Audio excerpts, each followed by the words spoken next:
Un bilan très positif, on a été très performant face aux équipes de 3e division et tant mieux, c'est-à-dire que c'était quand même de bon augure.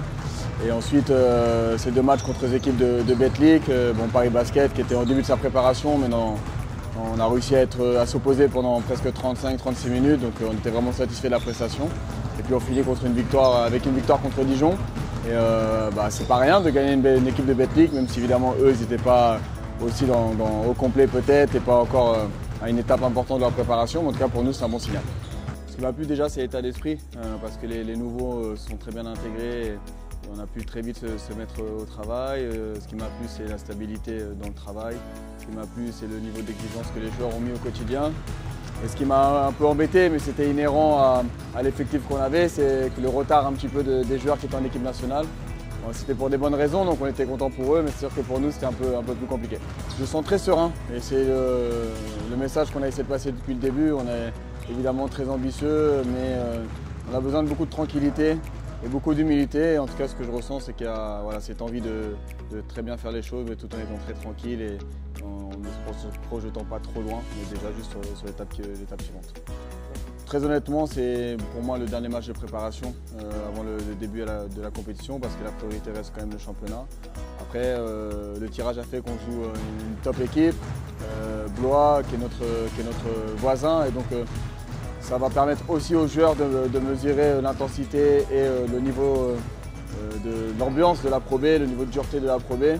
Donc c'est un match qu'on va jouer évidemment en étant très sérieux, mais en le considérant toujours comme un dernier match de préparation. Je pense que c'est une très bonne équipe. Ils ont réussi à avoir beaucoup de stabilité dans leur effectif. Ils ont terminé 2e la saison dernière. Donc c'était la 2e meilleure équipe du championnat. Ils ont gardé 70% de leur effectif et puis ils ont réussi à ajouter je pense, des joueurs de grande qualité. Je pense à Mambo, Notage. Donc oui, ça va être un très gros rival sur l'ensemble de la saison, déjà pour le match de samedi. Mais c'est une équipe qui va vraiment compter dans la saison, c'est sûr. C'est le challenge orléanais, c'est-à-dire que les circonstances font qu'on doit toujours débuter à l'extérieur. Là, on a 3 matchs à l'extérieur pour commencer, et je dirais même si on regarde sur les 7 premiers matchs, je pense qu'il y en a 5 à l'extérieur. Donc c'est énorme, mais si on a 5 à l'extérieur maintenant, c'est-à-dire qu'il y en aura 5 à domicile plus tard.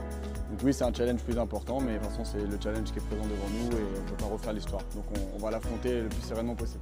C'est une très grande reconnaissance, une marque de confiance du club, des dirigeants, du président, de Philippe Peuzet, du conseil de surveillance du club et je dirais même de la ville, du maire.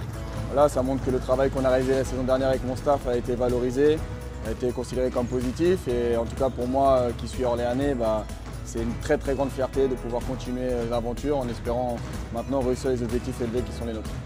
Déjà leur dire merci pour la prépa parce que c'est jamais simple de venir nous suivre un peu partout, que ce soit jusqu'à Gien, Ingré, on a même vu quelques supporters lorsqu'on était à La Rochelle. Et puis leur demander de continuer à nous encourager comme ils ont fait l'année dernière, c'était exceptionnel, c'était fabuleux. On a eu la plus grosse affluence du basket français et j'espère qu'on battra encore ce record cette année. Mais en tout cas, pour moi, pour les joueurs, c'est une force considérable et on sait qu'on ne joue pas à 12 mais à 13 quand ils sont là.